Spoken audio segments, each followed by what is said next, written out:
All right. So far in the NBA, the over is going to be the big risk for the books. It's so one-sided. I mean, as far as the side goes, you got a little more in Oklahoma City, but their back's against the wall. They go down 3-1. That one's all but finished. You have Indiana now with the home court advantage. It'll be tough to come back and win 3 of the final, games that are remaining after that. So you're getting good two-way action on the side, but it's the total that's just so one-sided. I mean, I'm looking now, I'm trying to see like the percentage, and I'm not even exaggerating. It's over 90% of the tickets, over 95% of the money. It's all on the over in this Really? game. Oh, Yeah, wow. yeah. Even though, 2 of the 3 have gone under so far, but this one, they expect this one to go over. They're betting it blindly, and it's not sharp money either. You didn't see like that initial big move, not even off the opener. It's been like little by little trickling half-point movements towards the over. It'll be interesting to see if any betting syndicate comes in late on the under and helps limit some of that risk. Otherwise, like I said, books are going to be cheering in for a low score because no matter what side wins, it's tied into the over, whether it's parlays, teasers, a lot of straight bets as well. They really like points tonight. Interesting. Anything of note that we should be looking at in MLB? Yeah, here's what's sticking out in MLB. They laid some favorites, laid some chalk today, that's for sure. A couple of the chalkier plays, 9-12 Dodgers, all the way up to minus 170. 9-14 Baltimore, all the way up to minus 165. Arizona, good to minus 125. A couple dogs for you. 903 Miami, plus 110. 923 Cleveland, also plus 110. And 925 Toronto, plus 110. 2 totals that were really sticking out.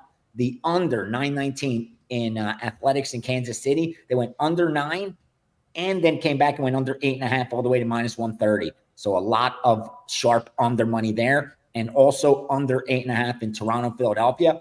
Good to minus 130 as well. Multiple groups on both those totals.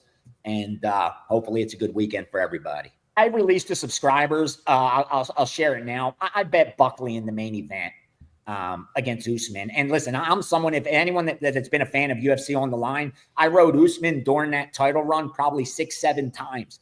I mean, over 2 seasons, he was probably the reason I was profitable during that run of his, where I was just betting him from that Tyron Woodley win where he closed as the betting underdog, more or less, all the way out. He was just making money. Usman was undervalued because he's just not a finisher. He's not a closer. Now it's all of a sudden the resurrection of Kamaru Usman. The hype is, he was top pound for pound on the planet. He's talking about fighting Makhachev next and then fighting Duplessis. And, dude, you got someone in front of you that's red hot right now and dangerous as they come in Buckley. And the bottom line is, no matter how skilled Usman is, he's still now 2 years older almost than the last time he fought. And his knees are gone. Like, he's had so many knee surgeries. He's not the same fighter. And when you're a wrestler, you need that lower body strength. Like, you need that. That's one of your greatest assets. That was one of his biggest strengths. And, now not having that, I just think he's not going to be able to take Buckley down. I think Buckley's going to systematically break Usman down. And Usman's stock went up off a loss. And those guys I look to fade. The way Usman fought against Chimaev, who was supposed to run through him in a minute or two because Usman was coming off the couch, like they said, last second replacement, his stock went up. And because of that, we're really getting a discount on Buckley, because I think if this fight takes place a year from now, Buckley's a minus 400 favorite where he easily wins this fight, 4 out of 5 times. So I know it's a little chalky. I don't think you need to get creative on how he's going to get it done because Usman's pretty durable. He's proven that. And I do like the over. I think it's Buckley by decision is probably the best bet. But I was willing to lay the chalk because, again, I thought looking ahead, I'm getting a discount based on where these guys are going. You know what I mean? Like, maybe today it doesn't look like the best price, but I think the way Buckley's going to go through them and what happens over their next 1 or 2 fights, we're going to look back and say we got Buckley at a huge discount back then. I've got 3 plays for everybody here. We continue paper trading the team totals, and they're going really good. This has been something that we've talked about all week. We're 4-1 paper trading the team totals. We barely got there with the Giants, under 2.5 runs in the first 5. So for the team total today, we're going right back to the Chicago Sky, under 73.5 on their team total. They looked so lost without Vandersloot in the lineup. Their starting guards out for the year. They scored 58 points, and the under is 73.5. The Atlanta Dream are playing good defense at home. Last 2 home games, they held the Fever to 58 and the Sun to 55. So we're looking to fade the Chicago Sky team. They are lost on offense without their guards. So I think we got a few more games that we can take advantage of that. Free play from the WagerTalk free picks page. Looking at the Braves -1.5 versus the Rockies. This is from Kevin Dolan, where he's fading Marquez for the Rockies. Marquez, 9.35 ERA in night games. Holy smokes, an 8.82 ERA on the road. Yikes. Marquez is struggling. So Dolan likes the Braves. And then the guys, Mark Zeno and Brian Power, also like the Cubs over 3.5 on their team total. They're facing Skeens today. But as they bring up, Skeens probably is not going to pitch all 9 innings, and the Pirates bullpen has been pretty bad, and the Cubs offense has been rocking. So there's a few plays for everybody all around the world. The winner of tonight's game, I do expect, is likely to win the series. They'll be favored. And right now we still have Oklahoma City down 2-1, favored in the series. All they got to do is win tonight. They get 2 of the last 3 at home. Nonetheless, we can expect competitive basketball. What have we seen? 2 of these 3 games have come down to the final couple of minutes, one of them coming down to a final shot. And certainly game 3 was a matchup that, even though Indiana pulled away late in the last, 2 or 3 minutes of that game, that was as tight as competitive as you can get for most of that contest. And usually, Andy, when it comes to these big game breakdowns, I've got a stack of notes, and I'm looking at, by the time it gets to game 4 of the NBA Finals, I have no notes. It's all from you. And the thought process from a side standpoint here, OKC is the better team. It's an OKC spot, but Indiana is the undervalued commodity in the series. And when you have those 3 factors, you have the better team in their spot, but the point spread is wrong, to me, that's problematic for OKC. Would anyone be shocked to see another tight game coming down to the wire tonight? I wouldn't. I don't think you would. I don't think anyone would. So to ask OKC to handle this pressure, again, they haven't done this before. They haven't been here before. They're 0-8 ATS on the road in the postseason. I can't ask that team to cover 6 tonight. So it's Indiana or pass, and it's not a Pacer spot, and I don't think they're the better of the 2 teams. So from a side standpoint, I got nothing for you. I'm not close to making a bet. I don't have a lean. I won't lay it with OKC. I'm not taking it with Indiana. From a total standpoint, however, I think there's money to be made. This is a client play for me tonight, and we are on the under 226, I believe the number I released, and it's 227 right now. If you shop around, you can find 227.5. The money's come the other way this morning. Let's talk about what these 2 defenses are capable of doing. First of all, OKC's got as good a defense as there is in the league. And we saw it in each of the first 2 games. I understand that they gave up a flurry in the second half of game 1. But for the majority of that game, we saw Oklahoma City play elite level defense. There was nothing in the paint for the Pacers, and there was nothing when it came to transition buckets. Game 2, more of the same for OKC in that sense. Halliburton contained. Role players for Indiana contained. Half-court defense, nothing in transition for the Pacers. Very little in the paint for the Pacers until the second half when it was blowout and garbage time and they got a handful of points. But it's certainly a situation where the first 2 games of the series, Oklahoma City, even though it was tied 1-1, the Thunder's defense impressed the hell out of them. Now, game 3, they exhaled. Indiana played really well. Indiana got strong results from basically every role player they had. And lo and behold, Pacers win game 3. Game still stays under the total because OKC didn't get theirs because Indiana's defense, like Oklahoma City's, has been outstanding for extended stretches in this series. All right. Pacers aren't getting any defensive credit. Oh, the Thunder defense is great. Thunder defense is great, but Indiana, not so much. It's not about regular season stats anymore. Indiana has shut down each of their last 2. They shut down the Knicks, and they've had success here against OKC. OKC had 1 basket the last 6 minutes of game number 3. 1 bucket. And that wasn't because they were missing open shots. It was because Indiana had them figured out defensively. And Rick Carlisle has done a remarkable job in that sense. So the pace doesn't play at an underpace, and that's why we're seeing over money here. The pace has been high. The free throw shooting has been really good. These two teams are going to get to the free throw line and they're going to make free throws. That's a question here. But from a defensive standpoint, can Indiana stop OKC? I think they can. Can OKC stop Indiana? I think they can. Put that together with, we're not going to get many transition buckets. Both teams getting back on defense as opposed to crashing the offensive glass. Good for unders. I think tonight's game goes under as well. Just like game 3, just like game 1, I'm expecting a relatively low-scoring affair. First 1 to 110 wins tonight, and that puts me on the under. Andy, you got an off-the-beaten-path prop for the finals. Yes, I do. I've got 2 of them for you. Take a look at Obi Toppin, over 4.5 rebounds. He's had 5, 5, and 6 in the 3 games, and he's getting minutes. He's been a spark plug off the bench, 27 minutes in the last game.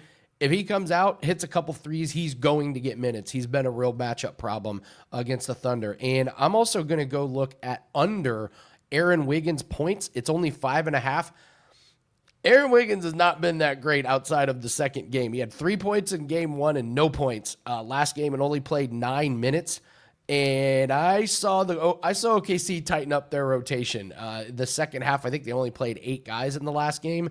And in the first quarter, they played 11, and Aaron Wiggins' minutes went way down. That's a guy I don't want any part of.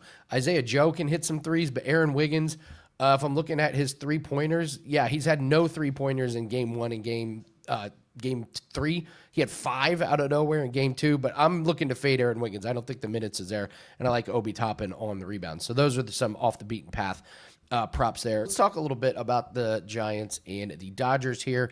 We got Webb for the Giants, Yamamoto for the Dodgers. Dodgers, very public team. They're minus 180. Funny you bring up that. It's amazing that that's right in the sweet spot that what we were talking about. So how do you break down the Giants and the Dodgers? Well, it's a great segue because when I get to the play that I'm going to use, this is another way that where you can find a big favorite and make it not a big favorite. Yamamoto's been just, incredible. He's had 13 starts this year. 11 of them, he's allowed 3 runs or less. 8 of those 11, he's allowed 0 or 1 run. That's pretty much all you can ask out of your pitcher. And the other benefit, and I always say this about baseball, and this is something for, you'll start getting when we get to the middle of summer, whether it's because of injuries or, they start bringing up guys from the minor leagues. I always like to take pitchers, first time around the league because they have the advantage over the hitters. Well, he has faced the Giants, but he's only faced them once so far, and that was last year, over a year ago. So that's another added advantage to him in this matchup where Logan Webb, a good pitcher, but they're division rivals, and they've seen him, many times. Speaking of Logan Webb, he's a guy that as good as he's been, I've always viewed him as a better pitcher at home than on the road. And talking about those division matchups, Yamamoto, he's pitched 12 times against division opponents so far in his career with the Dodgers. The Dodgers are 9-3 in those games. So those are added edges as well. Dodgers at home, going back to last year, they're 80-42 overall. If you look at them when they play right-handed starters, they're 56-26, all good numbers. But again, the equalizer is the spread. So what I'm going to do, I don't want to lay 170 or 180 with the Dodgers, but I want the Dodgers tonight. I'm going to bring this down to a first 5-inning wager because everything I've talked about in this game is I'm comparing the 2 starting pitchers, and I like Yamamoto better. So why not eliminate the bullpens? And remember, when you make a full game wager with today's baseball, you're asking generally 4 guys to do their job right.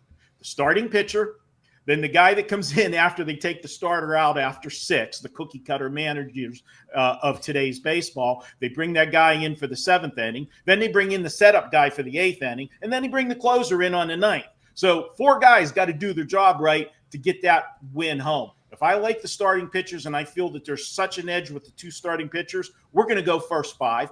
We're going to lay a half a run with the Dodgers. That brings the price down to a very reasonable price in this game, minus 115. Let's take Dodgers first 5, minus a half a run. I love it. Do you do a lot of first fives, or do you just pick your spots with that one? Is that something that you really No, focus on? first fives are probably a little bit more than half of my wagers anymore. Obviously, when you've got teams that have been getting shelled and the bullpens are, worn out, you want to do that. And that's, something, that baseball more than any other sport is streaks. And it goes not only to win and losing streaks, Andy, it's run production. You get on that team that is not scoring runs, and you look and they'll have, a 10-game stretch, 7 of the 10 games, they're scoring, 2 runs or less. It just manifests itself. But the opposite end of that is the streak when they're giving up a lot of runs, because what happens? The bullpens get thin, and the managers then got to make a decision. Do we let somebody be the sacrificial lamb in a game to try to get the bullpen to save it for the next day? And that's where a guy like you with the team totals, you're gonna make some hay. Yeah, absolutely, absolutely. I love your special, the summer sizzler. We going sizzler, we going sizzler. Do you know that movie reference, Marco? That one I do not have the reference to that one.